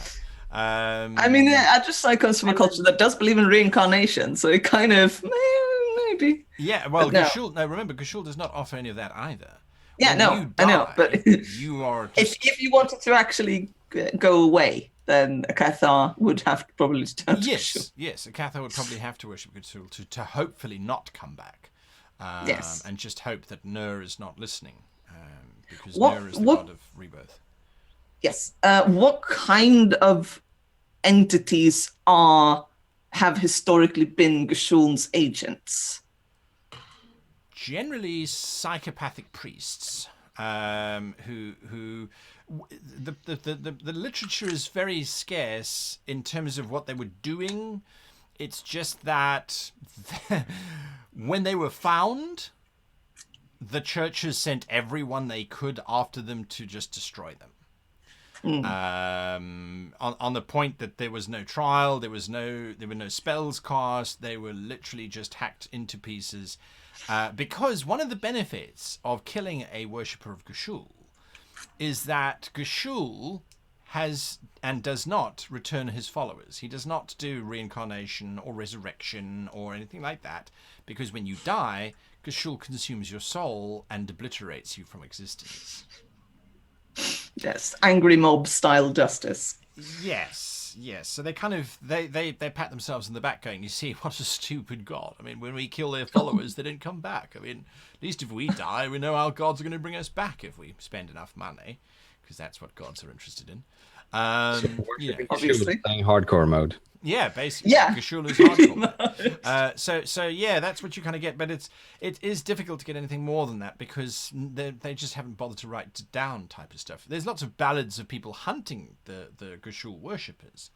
And one of the many things that comes up is that they do have shrines and things which can drive. If you don't go to bed right now, Gashul is gonna come and get you. Exactly right. Correct. I'm very interested in these sort of descriptions of these shrines and stuff, though. Like what? And I sort of spend the rest of the day studying and reading up on this, and just sort of keeping it at the back of my mind. Yeah. It's like, there's a very sneaky suspicion that might be a worshipper of Gashul the more you read, because he's trying to destroy all literacy and knowledge, which is also part of Gashul's mandate. But then you realize that is just too thick to actually. Yeah, I don't think he's that organized. No, absolutely not. Sakat, you are on board the vessel as Captain Tai slowly navigates her towards the shoreline. What type of area are you looking for? What sort of geography are you looking for? Well, I'd like quite a lot of overhang. Cliffside, as it were. Right? Cliffside, yes. A good defensive position, really. Right. And yeah, we're pretty screwed here. I mean, the ship is flying, so it's going to be very hard to hide our ship. So, sort of best case. Give me a survival check, if you please, as you and Captain Tai sort of look at the coastline. She goes, "Well, I think if we parked the ship on those rocks over there, they'd never get to us." No, that's probably a silly idea. I wouldn't go on rocks, Lieutenant Tai. I mean, we're already in trouble with the lovely Captain. Yes, sorry, Captain Tai. It's been a long day, and my brain doesn't always work as well as it should. Oh, and that would be when I've added my survival onto that. 16. You look at the coastline and you see that there is a rather nice cliff face which juts out into the ocean at quite a sharp angle, but looks to have quite a deep draft at her base. And if you were to secure the ship into that space, you think that you'd have at least two sides of the ship would be blocked off. So they'd have to fly at you and then sort of take off quite quickly because of the cliff directly behind you. So between you and Captain Tai, like, that's probably our spot. Now, yes, that probably is. We've obviously got the top ballista already mounted and ready to go, and Badger is already kind of, you can see him sort of turning the wheels and sort of practicing sort of swinging her around. And the second one, we're going to have to sort of jury rig into place, but maybe we shouldn't put it on the ship. What, you mean put it on the skiff? On the skiff, perhaps? Or what if we on the cliff? Oh, yeah. What if we put it on the cliff, says Captain Tai, sort of looking up the cliff. Why don't we do that? I mean, they won't expect fire from the tree line, will they? I certainly wouldn't expect fire from the tree line. I'd expect the ship to fire at us. Right. That could even give them a false impression of our numbers, too. So how long will it take to get the ballista up there and mounted in some way, even if it's just pegged down with hardy sticks? How good is your barbarian? She says, looking over at the 7 very large, burly, muscular men busy rubbing oil all over their muscles in the afternoon sun. I believe they do speak common tongue, so... Yes, they do, apparently. Yes, all right. Unfortunately. Unfortunately. I'm sure they can get it up, and I'm fairly certain that... who do we mount on it? Hurricane. There is, of course, a risk that they will be up there and we're down here. If we have to leave in a hurry, they're going to get stranded. No, we can always tell. Second gunner. We can always tell Adrasai that she needs to pick somebody up if that happens. We've got those stones. Yes, of course. Okay. All right. Right. So let's go and have a little chat. Well, we better have a chat anyway with the mercenaries about what is going to happen next, because it's very likely that we're going to need their assistance. I just imagine them just like being there. X gonna give it to you. Hit the bodies, hit the. All right. Check out these packs. I would suggest that we send Hurricane Cabin and then maybe 8 barbarians upside to set up a ballista. And how many barbarians would that leave us on the boat? 12. Okay, no, that works. I think that would work. Right, let's have a little chat too. Bajora. Bajora, that's what I was looking for. God, yes. My brain is gone. She's a lovely lady, but just don't get into technicalities with her because you just don't want to go there. And she doesn't look like don't swear in front of her. You really don't want to do that. Don't swear in front of her either. No. Right. Okay. Good tip. Good tip. Also, there. please don't send Mios anywhere near any of them. Why? Well, let's just say that it's a pity that Dr. Con wasn't here last night because someone oiled himself up and slipped out of his hammock. And it's a rather nasty head wound. Unfortunately, boys of this age are quite impressionable. I don't quite understand myself why one would be so impressionable. I want that. Not a clue either. He's human, so I guess we just have to give him some benefit of the doubt there. He's a human male. Yes, says the very human Captain Ty. Yes, sorry, Captain Ty, but as we both know, human males are a bit odd at the best of times. Correct. All right, so you go and find Biora. She is busy working out with the rest of her men, and she looks at you and kind of gives you this smashingly good smile. She, of course, has these flowing blonde locks and piercing blue eyes, and she looks down at you. Hey, Commodore. Hi. So, I believe we have something that's right up your alley. We could be attacked from an aerial. All right, boys, she says. Time to start going to work. We're being attacked. By whom are we being attacked? Well, I believe the ship is called the Sun Chaser, and it is highly likely they'll be coming from an aerial point of view. That is the sky. The sky, yes? You'll need to look at the sky. And it would be great if 7 of your men... see it. Not yet. No, you need to give it a few, maybe 7 hours to go. All right, sit down again, boys. But if you could pick out, say, 7 of your men who are very good at climbing and carrying, we need to get a ballista up to that point and one of our men up to that point, and they will help said man to, I don't know, weigh down the ballista, because the ballista has a bit of back charge. That means when it's firing, it does a lot of this sort of motion. I'm sure you're familiar with it. And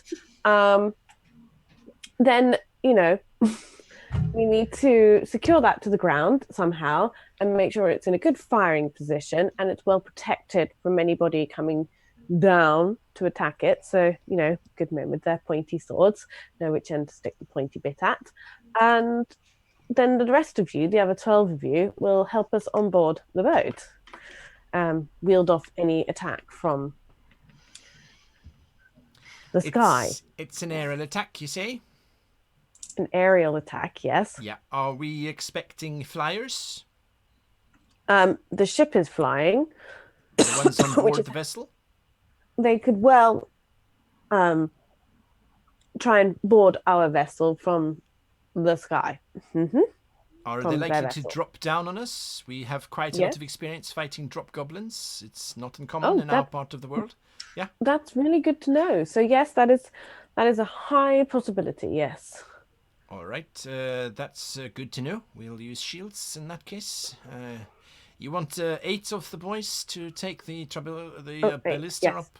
You don't have anything bigger? I mean, that's cute little bow you have there, but it's not very impressive, if you don't mind me being perfectly candid with you in this moment. That's fine. You should see the animation that's going to go with that thing. All right, I like that. Does that require any special kind of training to fire it? What if you're the one you're sending with us? If he were to perish, can one of us fire this ballista of yours with this special ammunition? I don't see, after watching someone do it for a couple of minutes, why you wouldn't be able to have a go, personally. Right, good. Just covering all our contingencies, you understand? Can we throw the ballista at the vessel if we run out of ammunition? Can you what? Come back to the vessel if you run out of ammunition? No, can we throw the ballista at the enemy if we run out of ammunition? Some commanders don't like to abandon their siege equipment. We like to use it to the last plank, as you might say. Right. What an intriguing notion you have there. Just being thorough. Like to have a good plan before we go into battle. We have quite a lot of ammunition on board the boat, so I think Lieutenant Ty would like to. I mean, Captain Ty would. Yes, sorry, Captain. I have this weird thing going on with my brain. It gets very forgetful at the moment. I can't think why that's happened.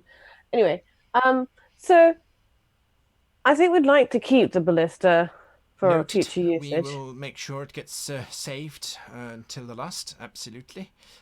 Yes. I mean, unless there's just no course of any kind of action and looks like we're all going to die, in which case, if one of your men can throw it so it kind of hits the ship in an extremely damaging way and somehow takes out their engine, then awesome. But let's try the magical ammunition first, and aiming for both men and the ammunition. There's one more note that I have to say.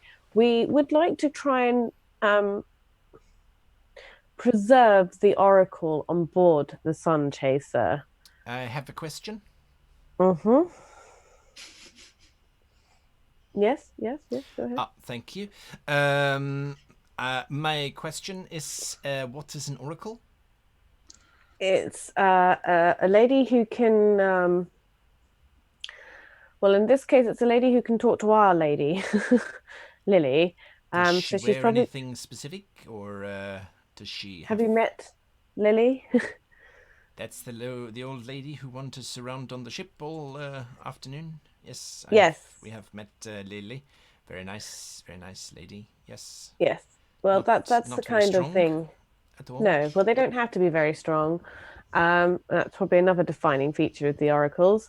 And they do sort of all dress in those rather floaty, weird dresses that they particularly like. It's a thing. All right. We'll make a note that if we have to man the weapon, we will not aim at the oracle on board this. I mean, if there's any chance any of your men can board the Sun Chaser, if it does, say, come down to our level, which is a possibility, because I'm going to try and lull it into a full sense of security at first. Fortunately, the captains on board aren't exactly what one would call the brightest out of our troop of the old order. Then, it would be nice to try and rescue the poor oracle and get her on board our boat as successfully as possible. I'm guessing as mercenaries you're familiar with kidnap. Yeah. Okay. Yeah. Well, we don't do that, but yes, we know what kidnapping is. Yes. Good. Well, yes. Anyone who thinks they can do that would be. Well, we can't do that. I've just said it. Save. Let's save the oracle. She's a prisoner. That is more important information that you should have maybe mentioned that before. Yes. But yes, all right. Yes, we can possibly save her. Yes, that's good. Great. Let's go with that then. Yeah, good. Right. All right. Thank you. Is that all, Commodore Saquette? For now, yes, but do sharpen your swords and oil cells up and etc. Whatever you feel is necessary prior to battle in the next 7 hours. But do keep an eye on the skies just in case they get here a little sooner than we're expecting. We'll which is set also up the possible. ballista first before we bloot. Oh yes. Yeah. Yes. Yeah. That's All right. a good idea. She turns around and she says, "All right, we're going to be doing some climbing, some lifting, some loading. We'll be operating some heavy machinery. So I need you all to make your mark on the necessary papers before we start moving. And harnesses for everyone who's climbing. I think that is safe. Yes, good. And equipment. We're going to be mounting a vessel for a rescue of a lady. She will be frail looking, so no harming of any frail looking women, no pillaging, no raping or otherwise abusing of a frail woman. She turns around. I have another question, Commodore Sackett. You're going to ask if the rest of the crew is fair game for raping and pillaging. The answer is absolutely, of course. Yeah, okay, good, thank you. It's always morale building for the men and the women to know that we can do that. Yes. So raping is okay, but taking a person and taking it away, well, that's where they draw the line. There's no honor in They kidnapping. are Swedish. Yeah, there's no honor in kidnapping. I'm just curious what the heck they're going to loot. Because, that's a live sacrifice. Yes. Who are they going to murder? And it's also very interesting that the oracle's name is Pearl. So if you shout out Pearl and anyone responds to Pearl, then that's probably the lady you're looking for. Yeah, okay, that's good. Right, anyone shouting out the name Pearl is on the list, not to be touched. Okay, good. Thank you for very clear instructions. It's always appreciated when the employer gives us such parameters within which to work. And she goes off and starts sort of getting the men. Within sort of 10 minutes, you see the ballista being loaded over the side of the ship very, very carefully. All the barbarians have got roped harnesses around one another, and you can see they're very slowly and methodically working their way through making sure that this ballista takes itself up to the mountaintops. I make sure Heraclon is, going with them. Yes. Off you go. We need someone to fire, and if you can give them instructions in the short time that we have before we have an attack on how to fire said ballista, then it's probably a good idea just in case we need backup. I'm not saying that you will perish in any way, but one should always have a backup plan. You want me to climb up a cliff with 8 well-oiled, very muscled men? Yes. And I'm curious, why are you sending Hurricane? Surrounded by them. Yes. Yeah. I thank you for this assignment, Commodore. I'm sure you're going to enjoy yourself. Yes. Extremely. Try not to get distracted. But, try and keep your mind on the task in hand, won't you? Do you think I might have someone else from the vessel as well? Someone who's familiar with operations of the ship? I don't mind. If not, I will obviously do this. But no. All right, I understand. All right. Well, we need to keep Badger on board to fire the ballista down here. No, and absolutely. I was thinking maybe one of the deckhands. Yeah, we could send Cabin. I guess we could. The second gunner. Just send him up there. Oh yeah, let's send him He up. has been training in the weapons, so it would make sense. Yeah, no, we can send him. Yeah, that's fine. From this mysterious voice on the wind that reminds me of these things. Yes. The hint ghosts. All right. So, Atramentum, you spend the afternoon avoiding the sheep merchant. Are you going to do anything specifically before the wagon is intercepted? I'm really keen on looking for any dust in the distance. Yes. All right. It's very. You sort of find you go for a walk ostensibly to gather yourself, and it's probably around about 4:30 in the afternoon. The sun is starting to go down, but still sort of threatens another 2 or 3 hours of light. When you can see this contingent of 4 cavalrymen riding out from the villa down into the village, and then they're going to start making their way down onto the main road to Sotheby. When on the far end of the road, you can see. I would, by the way, have changed my clothing again to my former. Yeah, back down to peasant sort of status. Yeah. And yes, you can indeed see this cloud of smoke as this wagon thunders along the route. Mm-hmm. Yeah, I will try. So this is like a village. Is this like just like a straight village, like one street and the buildings on the side? Or? Yeah, that's it. Not very complicated, but there are houses at the back which sort of naturally have created alleyways and things, but there's nothing formal to it. It's just all mud. And you say in general this is like a plain, as in like no hilly, whatever. Well, there's a slight elevation up to the villa, but that's right, about it. Yeah. Exactly. But aside from that, so what I would be trying to do is being a little bit further back, so not kind of standing out as much, kind of not making necessarily known of my my race. So that's a little bit like hidden, whatnot, like tail, like hidden underneath the ropes and put up. Right. And I would try to get like a vantage point, which lets me see the approaching wagon, as well as if they just ride through, that I could also quickly mount up. So the four guards, sort of the four cavalrymen, ride out to this wagon, and the wagon comes rattling to a halt. Yes, sorry. So I guess the best thing is, so if I'm just behind a corner of the building on the edge, that would be perfect. So I don't need vantage point in the sense of height, just like good kind of visibility. Yeah, absolutely. Because depending on what they do, I would like to maybe be able to approach the wagon also, like depending on what happens. So I'm not. Yes. The wagon stops probably 500 yards from the building that you're standing behind. And the four cavalrymen exchange conversations with this really tired-looking driver. Yeah, the four cavalrymen rode out to the wagon. And the rider and the people inside the wagon. Okay. Yeah, you can't see inside the wagon because it is built like a wooden box with little arrow slits around, right? Yeah. And they talk very, very briefly. The wagon driver seems very, very agitated. So here's my first question. Before, did I ever see the Lord Archon, like in the past? You have seen the Lord Archon. Oh, Atramentum himself. That's a good point.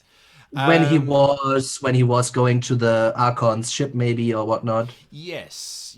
You know what? You know that he should be wearing a blue robe. I will cast elf. I will cast locate object on the thing that I saw. And see if he's absolutely. He is inside the wagon. Definitely inside the wagon. But it does not look like the cavalrymen are going to prevail at all. The wagon driver is sort of emphatically going, no. You can't really hear what they're saying. Eventually, the back of the wagon opens, and not Dengathwin, but this other cloaked figure steps out, looks at the four guardsmen, exchanges something. Again, you're not entirely sure what. The guardsmen kind of stare blankly. Then I want you to give me an Arcana check, if you please. Oh, boy. Oh, my God. Okay. 11. All right.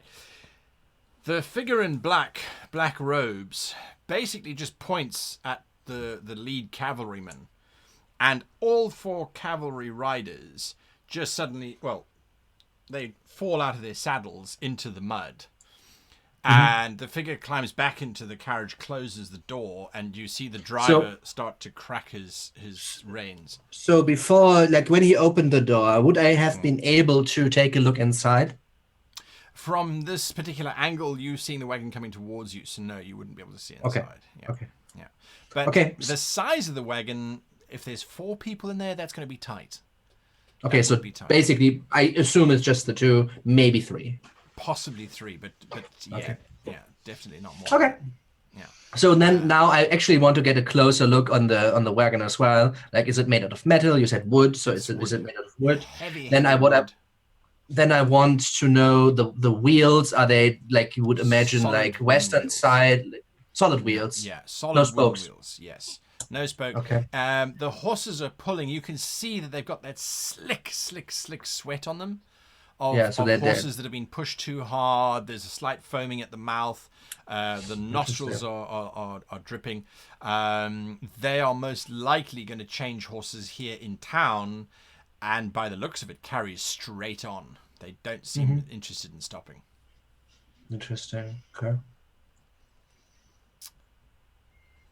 Okay. So they ride, like, then they continue past riding, trying to exchange horses, whatnot. Go straight past you. Yeah, absolutely. Okay. So this really depends on how the situation is. First thing is, do the people that are lying in the mud, the servants or soldiers or whatever that were sent, do they start to move again now, or are they just dead? From this distance, I don't want to move up to them yet. Yeah, like I said, from this distance, it looks like they're not moving, and then you notice that one of them sort of scratches a belly. Okay, and that's then fine. Kind of goes back to lying in the mud. Yeah, okay, that's fine. Okay, so next thing is there's like a carriage wagon shop where they would exchange like a. Oh yeah. There's that big wagon yard outside of the village where all of the wagoneers. Where the horses could be exchanged and such. Right. I assume that's where they're heading. Absolutely. I would like to follow inconspicuously as possible. Not a problem. No one's sort of watching.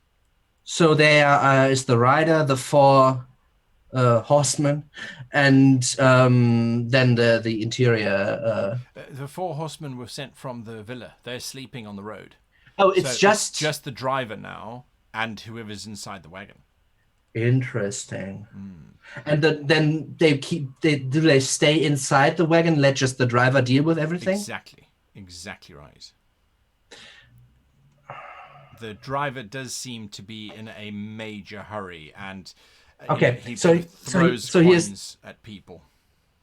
So yeah, well, that's fine. So what I want to know is, from being like around people and kind of being like a person who is inquisitive and like likes to kind of size up like the person who he's dealing with, is this a 30th level mage who is gonna rain down heaven and earth if I just look wrong, or is this a carriage driver? The driver of the carriage themselves? Yes. Just looks like a man who's terrified for his life. All right. And it's good.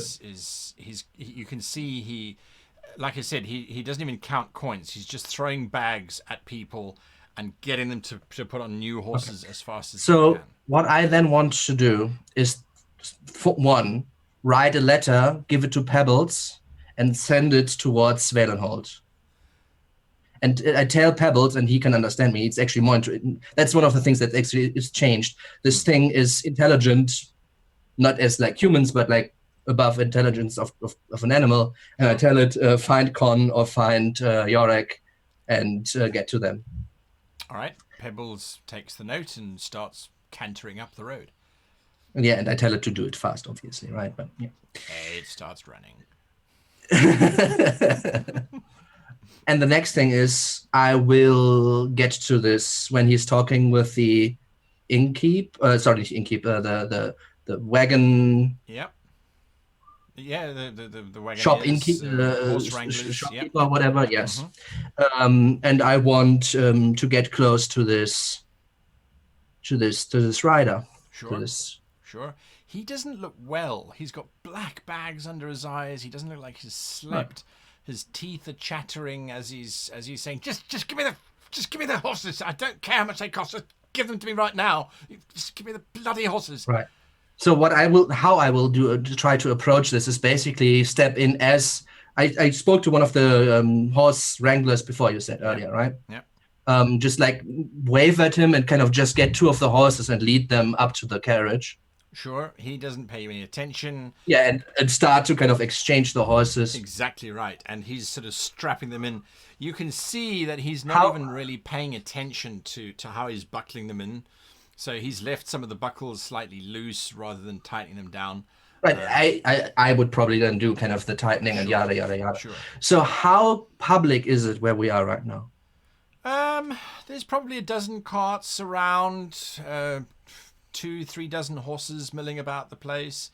No one's paying any particular attention. He's paid for the animals. You're helping him in the hopes of getting a tip.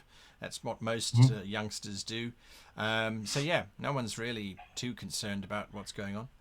All right. So what I will do. The sun is starting to, well, not starting to set. But it's a low sun, so it's kind of shining in the eyes. Mm-hmm.